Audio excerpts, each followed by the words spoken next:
శ్రమపడటం కరెక్టే అనుకుంటున్నాను. ఎందుకంటే మంచిగా అభివృద్ధి బాగా చేశారు.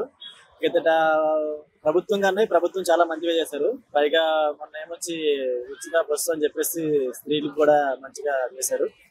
పైగా బాగా చేస్తున్నారు. ఉమ్. పర్వాలేదు. ఇప్పుడు సంక్షేమ పథకాల విషయంలో తల్లికి వందనం కానీ ఫ్రీ బస్సు కానీ అంతకు ముందు వచ్చిన వేరే ఉచిత గ్యాస్ సిలిండర్ కానీ పెన్షన్లు కానీ ఇలా అన్ని అందరికీ కూడా సమన్వయంగా గ్రౌండ్ లెవెల్ వరకు అందరికీ అందే అంటారా?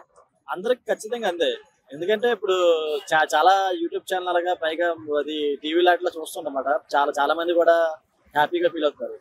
ఎదురు ప్రభుత్వంగానే ప్రభుత్వం చాలా మంచిగా చేస్తుంది. ఒకనొకప్పుడు జరిగిన ప్రభుత్వం అయితే ఇచ్చి మళ్ళీ రివర్స్ ఉద్యోగం ఇచ్చి ఎడచేత లాగేసుకునేది. కానీ ఈ ప్రభుత్వం ఎలాగంటే మంచిగా సహకరిస్తూ అందరికీ కూడా అందుబాటులో ఉండి అందరికీ ఉచిత బస్సు పైగా పథకాలు చాలా మంచిగా చేస్తారు. తల్లికి వందనం మీద మీ అభిప్రాయం ఏంటి? పెన్షన్ల విషయంలో కానీ తల్లికి వందనం మీద కానీ అంటే చాలా మందికి అందలేదని చెప్పి వైసీపీ వాళ్ళు నెగిటివ్ గా చెప్తున్నారు. కానీ వీళ్ళు చెప్పిన వాళ్ళు అందరికి ఇచ్చాము, ఎంతమంది ఉంటే అంతమందికి ఇచ్చామని చెప్తున్నారు కదా. అంటే వైసీపీ వాళ్ళు ఏంటంటే వాళ్ళు ఏదో మచ్చ పెడతాం ఏదో బ్యాడ్ గా చెప్పేసి అనుకుంటున్నారు. కానీ అవి ఏం కాదు, చాలా బాగా చేస్తున్నారు. ప్రభుత్వం మాత్రం చాలా మంచిగా చూస్తున్నా కదా, చాలా బాగుంది. లాస్ట్ లో ఉన్న జగన్ ప్రభుత్వం అన్నప్పుడు కూటమి ప్రభుత్వం చాలా బాగా చేస్తున్నారు. మరి ఇప్పుడు వైసీపీ వాళ్ళు కూడా టీడీపీ అసలు ఏం చేస్తలేదు, జనసేన ఏం చేస్తలేదు, అసలు ముఖ్యంగా ప్రభుత్వం పరిపాలన అంతా కూడా గాడి తప్పుతుంది, లా అండ్ ఆర్డర్ కరెక్ట్ గా లేదు, ఆ పథకాల విషయంలో అందరినీ మోసం చేస్తుందని చెప్పి మాట్లాడుతున్నారు కదా. అంటే వాళ్ళు ఏంటంటే ఏదో డబ్బా కొడతారు అనమాట. అంటే వాళ్ళు ఏం చేయలేదు కదా లాస్ట్ లోనే. వాళ్ళు ఏం చేయకపోవడం వల్ల వీళ్ళు కూడా ఏదో చేయకూడదు అని చెప్పేసి ఆ విధంగా అంటారనమాట. వాళ్ళు మంచిగా చేసి ఉంటే మాత్రం వీళ్ళ మీద అలా ఉండకూడదు. ఎందుకంటే వాళ్ళు ఏం చేయలేదు కాబట్టి వీళ్ళ మీద ఏదో కొంచెం గొప్పగా మాట్లాడుతున్నారు. మరి జగన్మోహన్ రెడ్డి గారు 2029లో మళ్ళీ మేమే అధికారంలోకి వస్తాము, మేము ప్రభుత్వం వచ్చిన తర్వాత మొత్తం అన్ని కూడా సరి చేస్తాము, తొక్క తీస్తామని మాట్లాడుతున్నారు కదా.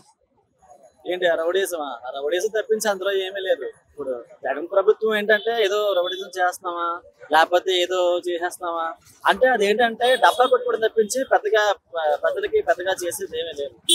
అంత ఎక్కడ పడితే అక్కడే ఏమంటే సరే జగన్ అన్న అంటే సరిపోద్ది ఆటోమేటిక్ గా.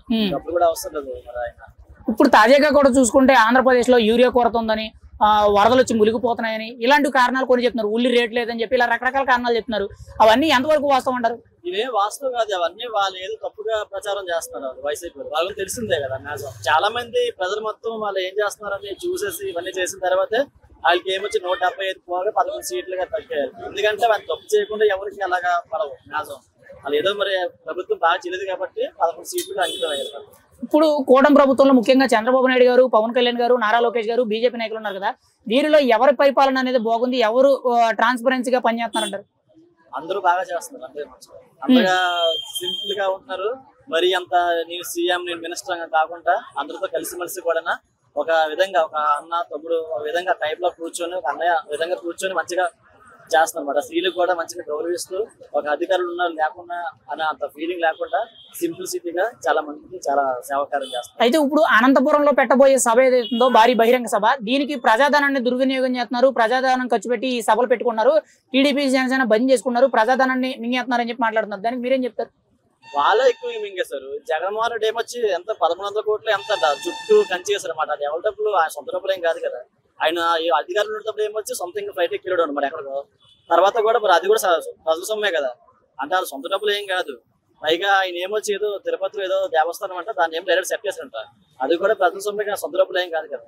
ఇప్పుడు అలా చేయమని అలా చేశారు, ఇప్పుడు అలా చేయలేదు. ఎందుకంటే అధికారులు లేదు కదా ఆయన, అలా చేయలేదు. ఒక మాటలో కూటమి ప్రభుత్వ పనితీరు గురించి నువ్వు ఏం చెప్తావు? ప్రజలు ఉన్న పరిస్థితులు బట్టి చాలా బాగా చేస్తారు. అందరూ చాలా మంది హ్యాపీగా ఫీల్ అవుతున్నారు. మళ్ళీ ఈసారి 11 కాదు ఆయన ఇంకా దిగిపోతారు జగన్మోహన్ రెడ్డి. ఎందుకంటే ప్రభుత్వం చాలా బాగా చేస్తుంది కాబట్టి.